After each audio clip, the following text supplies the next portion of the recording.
Hi there, I'm Christine Dunbar from speechmodification.com, and this is my Smart American Accent Training. Welcome to our Word of the Day series, where I've been taking your requests for words which you would like help pronouncing correctly in American English. And I'm happy to be here live today. I want to talk about 4 words today. They all are related, and this was a request from one of our viewers.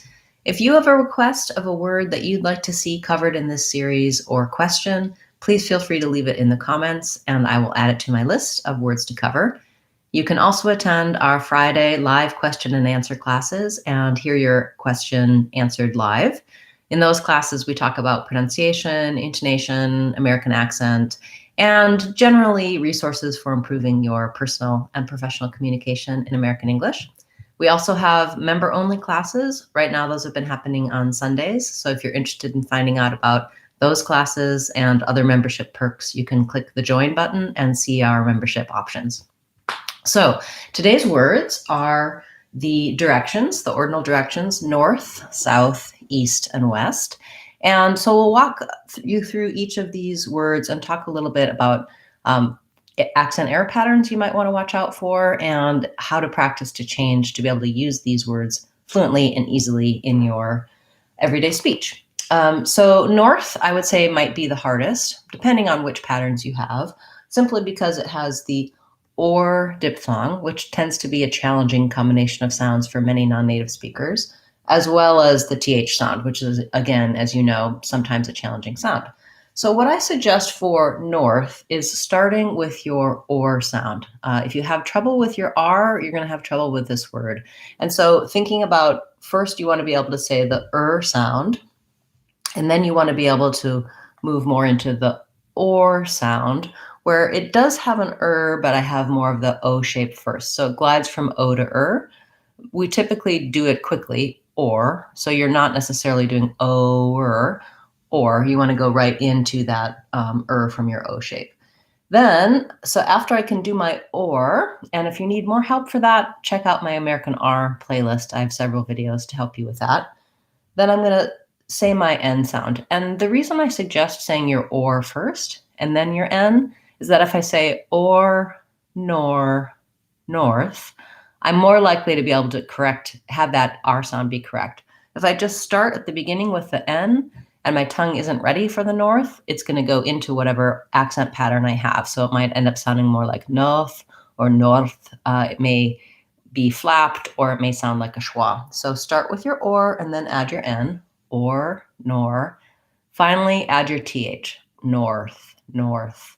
You might find the orth is quite challenging. Just go slowly so you can get from the back or tight R position to the tongue between the teeth for the th position.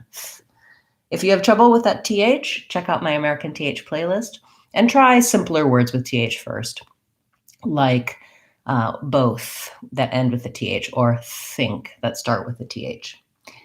Then for the word south, we have the vowel sound is the diphthong ow. So you don't necessarily have to start with that, but just be aware that that's what those letters say in this. And the challenge here is that for some speakers, doing an S and a TH together is challenging, especially if you're a Japanese speaker for your native language, or a few other languages tend to have the error pattern is to do an S instead of a TH. So your mouth wants to do south or thouth, both the same. Try working on making sure you go slow enough to say the S first, south, and that you end on the TH. A suggestion there would just be to, again, build from the vowel. Try ow, outh, and finally south. Then for our east and west, these are more straightforward, although many people have a tendency to have difficulty when there's multiple sounds at the end of the word. East has our long E vowel, so in IPA would look like this. This is the symbol for east. And thinking of that as being a tense high front vowel, E, east. And west has my red tent vowel, sounds like eh. And again, making sure that I don't leave off that S or the T. When I say east and west, I typically mark that T and release it. The other thing I wanted to mention for these words is that We also have to do combinations of them. So in my area, for example, most street addresses are something southeast or northwest. And so practicing the ones that you have to use frequently, especially if you have one of these in your address, practice saying first north, northeast, and then if your address is 555 2nd Avenue Northeast, practice it when you in the manner in which you have to say it, so that when you get to that point of you're giving someone your address over the phone, for example, that you're fluent and smooth with saying those sounds.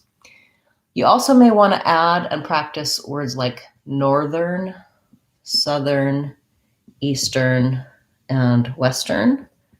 And again, I'm going to follow the same patterns that I have for the individual words, but I'm adding in that tight back finishing with an N, northern. The difference with northern and southern is that when I say north and south, I have the voiceless TH like f, and when it goes in the middle, northern, it turns into the voiced TH, th. So that's the TH sound we have in words like breathe or the and that, northern and southern. Eastern and western are a little bit more straightforward.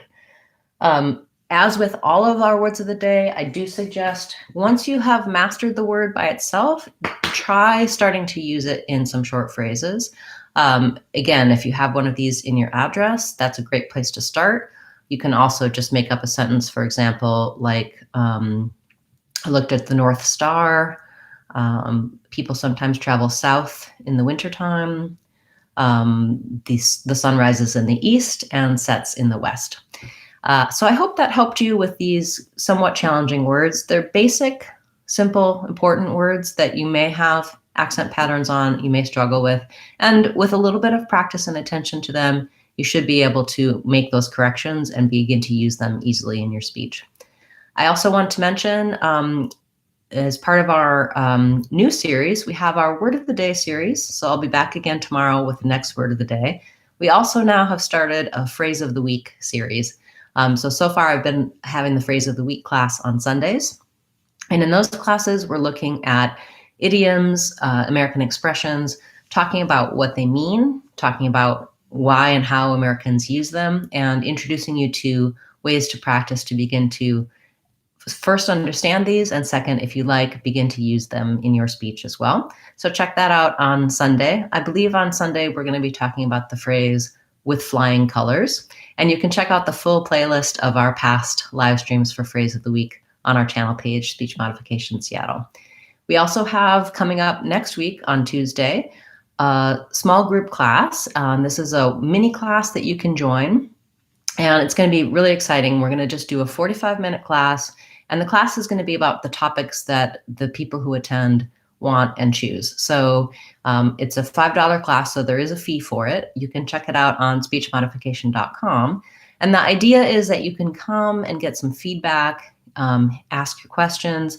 I will talk about some topics, and I'm holding a survey to find out what topics people want to hear about most. So we may talk about some difficult pronunciation, but the idea is that it's an opportunity for you to get some specific feedback because we're meeting on Google Meets. So I'll be able to see you and hear you. I do hope you'll consider joining that. It'll be on Tuesday, October 6th at 11 o'clock Seattle time, 2 o'clock Eastern time. It's a great way to see if you might be interested in doing more in-depth training or our online classes at speechmodification.com. So check that out on the website or on our Facebook page. And also, I'm going to be beginning another small group class. So we've been meeting, some of us, for 6-week classes, and the group size is just 4. So I hope you'll also consider looking into that. That next class will be starting on Saturday mornings in October, on October 10th. You can get details for all of that on speechmodification.com. Okay, that's enough about that. I'll be back again tomorrow with the next Word of the Day class, and on Friday with our live question and answer class. Look forward to seeing you then. I'm Christine Dunbar from speechmodification.com. Remember, if you want to sound American, you can do it. speechmodification.com. Bye, guys. Thank you.